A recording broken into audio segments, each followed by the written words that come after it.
That whole study hard, get good grades, find a safe job blueprint. Yeah, exactly. And our sources today argue that blueprint is, well, fundamentally broken for the world we live in now. So it's not working anymore. It seems not. The world's changed, but the advice hasn't kept up. We're diving into excerpts from the philosophy behind Padre Rico, Padre Pobre, Rich Dad, Poor Dad. Our mission, really, is to give you that essential financial literacy that, let's face it, schools just don't teach. And to explain why those old ideas about security might actually be leading people into, well, a lifetime of financial struggle. The opening story in this material is, wow, it's really telling, isn't it? It really is. It talks about these parents who did everything right by the old rules. One's a high-achieving CPA, the other a highly educated engineer. They followed the path perfectly. Perfectly. Yet they still found themselves stressed, stretched thin financially, and kind of stuck in careers that just didn't deliver the security they expected.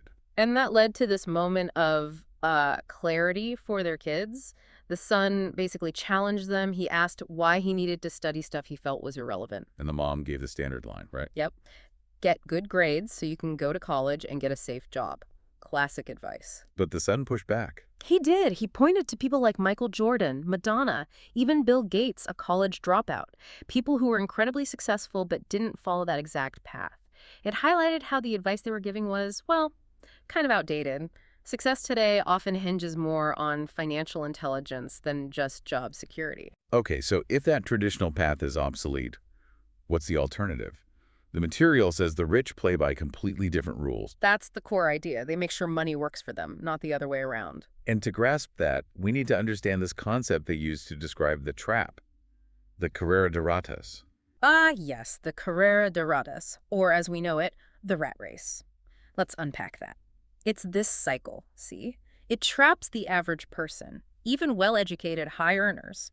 The sources lay out this typical life path. Starts predictably, I bet. Very. Go to school, graduate, land a respectable job. Maybe you become a doctor, a lawyer, a skilled technician, whatever. Feels like success. And then the money starts coming in. Right. And as soon as that first decent paycheck lands, boom, the trap starts to close. How so? Well, you feel successful, so you start spending like it. Credit cards show up in the mail. Shopping spree time. Pretty much. Maybe you get married, two incomes feel even better, like you've really made it. So the next step is? The big purchase, usually the dream home, which, according to this philosophy, is often the single biggest liability people take on. Ooh, okay. We'll definitely need to circle back to that liability point. We will. But they add the nice car, the vacations, the usual consumer debt piles up. Expenses just naturally rise to meet income. And when the bills inevitably start to feel heavy, they do what they've been taught. Work harder. Go for that raise. Get that promotion. But that's the cruel twist of the rat race, isn't it? Working harder doesn't actually free you.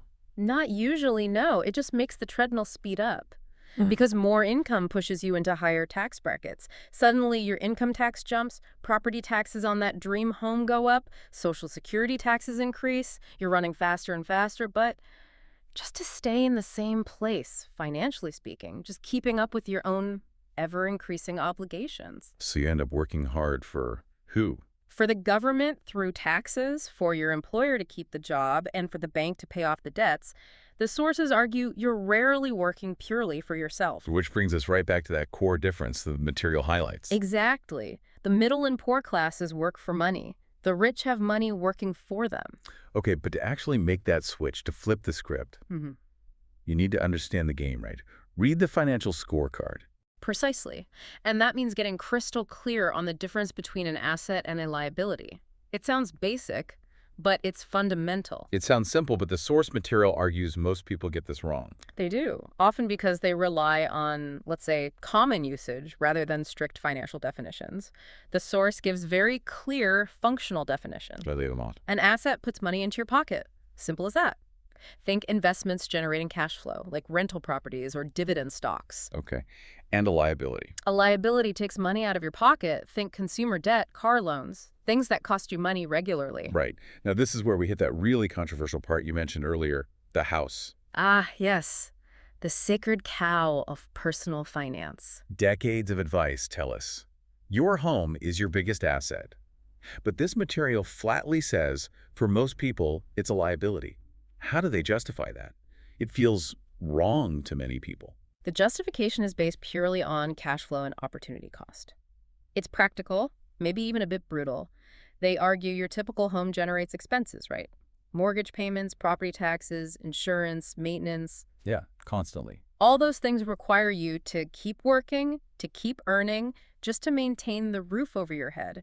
If something forces money out of your pocket month after month, Then, by their strict definition, it's a liability. exactly, it's consuming your cash flow. So it's not just the direct costs, it's also about what else you could be doing with that money, the opportunity cost. That's a huge part of it.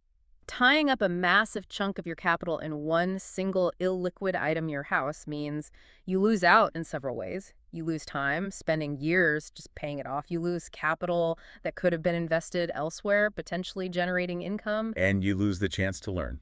Critically, yes. You lose financial education and real-world investment experience because you often have little or no capital left to actually practice with. It's a very contrarian viewpoint, I know. Definitely challenges conventional wisdom. But the sources argue it's essential if your goal is genuine, maybe even rapid financial independence, not just comfortable debt. Okay, if the goal is financial independence, how do we measure that? The material brings in Buckminster Fuller's definition of wealth. Right. And it's not about dollars in the bank. Wealth, by this definition, is measured in time. Time. Yeah, how many days could you survive financially if you stopped working today? That's your wealth. How do you figure that out? You compare the income generated purely by your assets, your asset cash flow, against your total monthly expenses. So rent checks, dividends, business profits versus mortgage, food, bills. Exactly. The moment your monthly income from assets is greater than your monthly expenses, you've achieved financial independence. You're out of the rat race. That's the goal. That's freedom. According to the sources, that's the only real goal, and achieving it requires a major shift in focus. Away from just your job or your profession, which leads to that next big mindset shift. Focus on your business, not just your profession. The Ray Kroc McDonald's story illustrates this perfectly. Remind us how that goes. Well, Ray Kroc's profession, what he did day to day, was selling hamburger franchises. He was a salesman. Right. But when asked what his business was, he famously said, "My business is real estate." He understood that the real long-term wealth wasn't just in the franchise fees, but in owning the land underneath all those McDonald's locations. Ah, okay. So the lesson is, Mind your own business. People often become what they study. They're a great chef, a skilled mechanic, a brilliant lawyer, but they spend their whole lives building someone else's asset column. Their employers, the governments, the banks. so true financial security isn't just about being good at your job or getting a high salary. No, it's about what you do with your time and money outside of that job. It's about actively, deliberately building your own asset column, separate from your profession. You have to build something for yourself. That's the key distinction. And this ties into why the sources strongly advise people to work to learn, not just for money. Meaning, focus on skills over salary, at least initially. Exactly. A high salary is nice, sure. But the priority, especially early on, should be acquiring high-value skills that you can combine and use to build your own assets, your own business. The sources use an example here, right? About a journalist. Yeah, a very talented journalist with a master's degree in English literature, brilliant writer. But she couldn't understand why she wasn't getting ahead financially. The author suggested she learn sales and marketing. And she refused. Totally refused. She felt those skills were somehow below her as a professional writer. She saw them as separate, maybe even distasteful. And that limited her potential. Hugely. Because financial intelligence, according to this philosophy, isn't just one skill.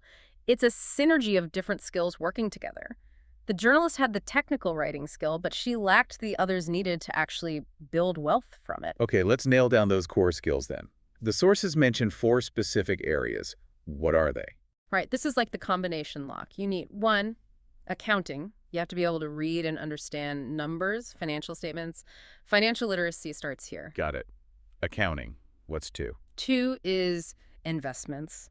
The science of making money make more money. Strategies, risk assessment, that kind of thing. Okay. Accounting. Understanding supply and demand. What drives prices? Often it's human psychology, fear, and greed, not just logic. Makes sense. And the 4th one? 4 is law, especially understanding corporate structures and tax advantages. Why is the legal part so crucial alongside the money stuff? Because that's how the rich protect and accelerate their wealth building. Knowing accounting helps you find a good deal. Knowing investments and markets helps you structure and execute it. But without understanding corporate and tax law, you could lose a huge chunk of your gains to taxes or face unnecessary risks. Setting up corporations, for example, is a key strategy mentioned. That's lesson 4 in the book. How does a corporation help? It allows you to legally pay expenses before paying taxes, unlike an employee who gets taxed first. It provides legal protection, shielding your personal assets from business liabilities. I see. So the 4 skills, accounting, investments, markets, and law, they all work together. You need the whole package. Precisely. It's the synergy that creates powerful financial intelligence. But knowing this stuff isn't enough, is it?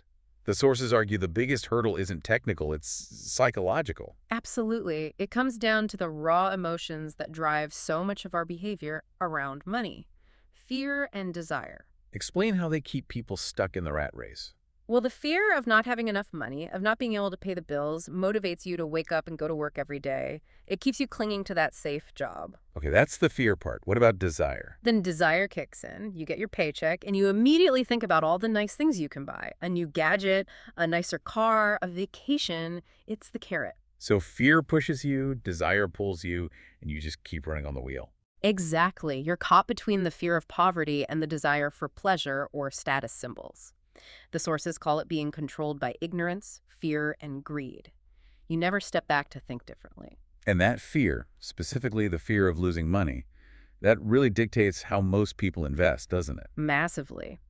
The poor and middle class, generally speaking, play not to lose. What does that look like in practice? It means sticking to extremely safe, low-return investments, savings accounts, maybe some very conservative, diversified mutual funds, things that feel secure but barely keep pace with inflation, if that. They prioritize avoiding loss above all else. And the rich, The rich play to win. which required. Courage. It requires overcoming that deep-seated fear of loss. It means understanding that failure isn't the opposite of success. It's often a part of the process of learning and winning. You have to be willing to take calculated risks. The material uses that Texas attitude analogy, which I liked. Yeah, the idea that if you're going to fail, fail big, learn the lesson, and come back stronger. Like shouting, "Remember the Alamo," after a defeat. Turn the loss into fuel. Use adversity as a catalyst. It's crucial because fundamentally the rich understand something else. Money isn't entirely real. It's more like an idea, an agreement. An agreement. How so? It only has value because we all agree it does. And because it's an idea, the sources argue, the rich learn to invent it. They use their financial intelligence, their creativity, more than just hard labor. Like that real estate example you mentioned earlier. Finding a deal and flipping it quickly with little money down. Exactly. That deal created what? $40,000 in profit from notes, using almost no personal capital and taking very little risk because they knew the rules of the game, the accounting, the market, the legal structure. The return on investment was basically infinite because the investment was close to zero. Right. It wasn't about working harder for weeks. It was about a few hours of smart, creative application of financial intelligence. That's inventing money. Which requires discipline, too. Not just knowledge and creativity, but the discipline to apply it. Absolutely. Which leads us to perhaps the most challenging piece of practical advice from the rich dad figure in the sources. Which is? Pay yourself first. Okay, wait. Pay yourself first, before the bills. Before taxes. That sounds irresponsible. Doesn't it fly in the face of basic financial responsibility? It sounds incredibly reckless on the surface, I agree, but the logic presented is actually quite strategic, though definitely controversial. Explain the strategy then, because it sounds like a way to get into deep trouble. The idea isn't about just not paying your bills indefinitely. It's about using the pressure of owing money as a powerful motivator. Pressure is a motivator. How? If you allocate money to your asset column first, pay yourself first by investing, and then the creditors or the tax collectors start calling because you're short, that immediate uncomfortable pressure forces you to think. It compels you to get creative, to find new ways, to generate income, to make new deals, to solve the financial problem so you can pay those bills. So you're basically manufacturing a crisis to force yourself to become smarter. You could put it that way. It's like building your mental muscles for finance. If you do the conventional thing, pay all your bills and everyone else first, you just accept whatever little bit is left over, if anything. And you feel less pressure, maybe, but you also don't grow. Exactly. You resign yourself to having less. You stay financially weaker because there's no driving force compelling you to expand your means. The rich dad philosophy says, keep the pressure on yourself. It forces financial fitness. Wow. That is a complete challenge to conformity, isn't it? It really is. And that kind of sums up the whole philosophy we've been digging into here. It's saying the real path to wealth isn't just working hard in a job. No, it's about financial education. It's that synergy we talked about, the technical skills of accounting, investing, markets, and law, combined with the mental toughness to overcome fear, desire, and maybe even a little laziness or cynicism. It's a different way of thinking entirely. Indeed. And the ultimate point isn't just to get rich for the sake of having money. It's about increasing your financial intelligence so you have real options, so you can control your own destiny, especially when the world is changing so fast. Rather than being controlled by your job or by financial forces you don't understand. Precisely. The sources keep coming back to. It's not just how much money you make, it's how much money you keep and how effectively that money works for you, maybe even for generations to come. So for you listening, what's the takeaway? It's really a call to action, isn't it? To maybe audit your own path, question the advice you've always followed. Stop playing it safe just because everyone else is or because it's what you were told. You now have some keys to understand why that old advice, even if well-intentioned, might actually be holding you back today. And maybe think about building those skills, building that asset column. Yeah. And we'll leave you with one final provocative thought from the source material. It really ties the psychology directly to the results. Okay, let's hear it. The source states, the main reason people do not win financially is that the pain of losing money is far greater than the joy of being rich. Wow. The pain of losing is greater than the joy of winning. Think about that for yourself. Are your financial decisions right now being driven more by the fear of losing the little security you might have? Or are you ready to develop the courage, the knowledge, the intelligence needed to shift from just playing defense, playing not to lose, and actually start playing to win? That's the fundamental choice this deep dive really asks you to consider.